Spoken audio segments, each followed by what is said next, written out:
মহাকাশে কি সত্যিই মানুষের জন্য নতুন কোনো ঘর আছে?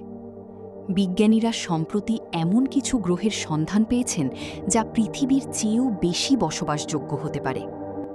১৯৯৫ সালে প্রথম সৌরজগতের বাইরে গ্রহের খোঁজ পাওয়ার পর নাসার কেপলার টেলিস্কোপ মহাকাশ গবেষণার চিত্র বদলে দেয়। এখন পর্যন্ত বিজ্ঞানীরা ৫,০০০-এর বেশি নতুন গ্রহের সন্ধান পেয়েছেন। তবে সব গ্রহেই প্রাণ থাকা সম্ভব নয়।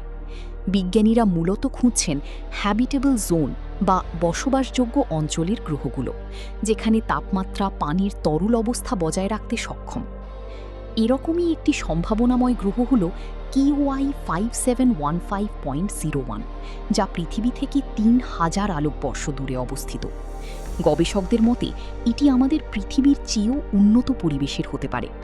এছাড়া সূর্যের চেয়েও দীর্ঘস্থায়ী নক্ষত্র অরেঞ্জ ডোয়ার্ফকে কেন্দ্র করে আবর্তিত গ্রহগুলোতে প্রাণের সম্ভাবনা সবচেয়ে বেশি দেখছেন বিজ্ঞানীরা।